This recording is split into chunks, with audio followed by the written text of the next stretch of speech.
Hey everyone, I'm Steve Mun, your Silicon Valley Realtor.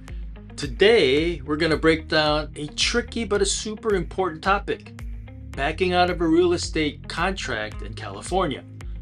Whether you're a buyer or a seller, you need to know what's possible, what's not possible, and how to protect yourself.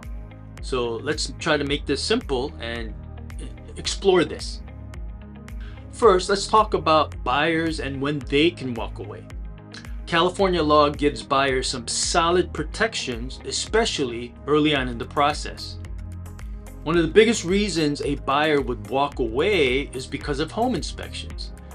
In most cases, you get 17 days to check out the property, bring in inspectors, and make sure that everything looks good and there's no issues. The default timeline is 17 days for the residential purchase agreement, or RPA, the contract. But all that depends on how much competition there is for the property. If the property is super hot, you need to go, or you may need to go, a non-contingent offer to stay in the game.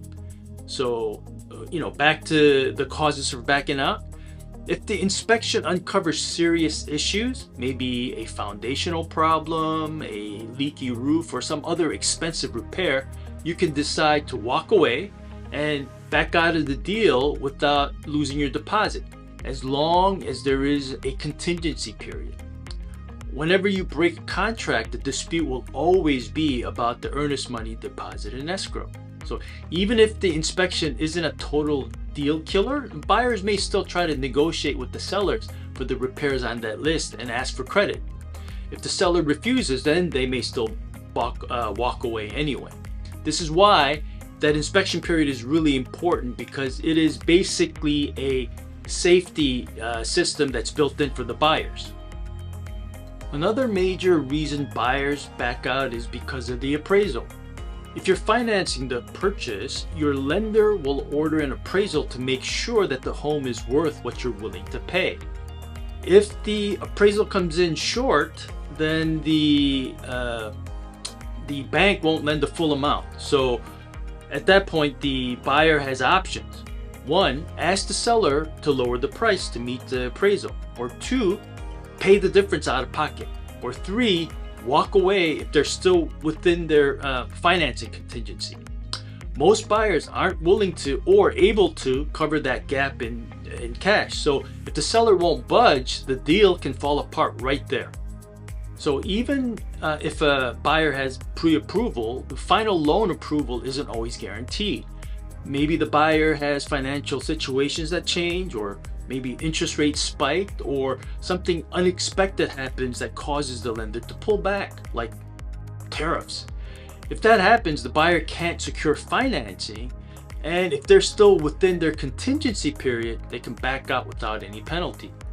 That's why, from a seller's perspective, it's always smart to make sure that the buyer's financing looks absolutely strong before accepting any offers.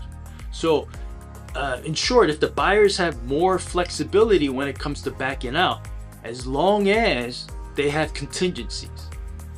Once these contingencies are removed, though, it's a completely different story. So now, what about a seller?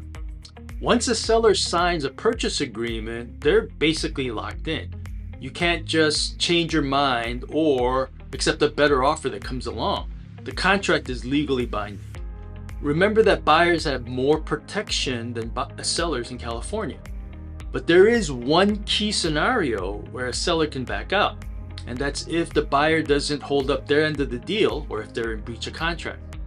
For example, buyers are supposed to remove all of their contingencies, let's say within 7 days. If they don't, the seller can't just kick them out after the 7 days.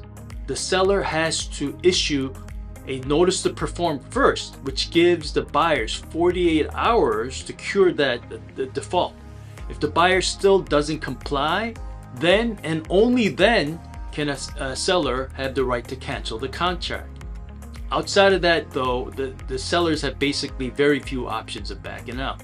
That's why it's so important to be 100% sure before accepting an offer, because once they do, they're committed.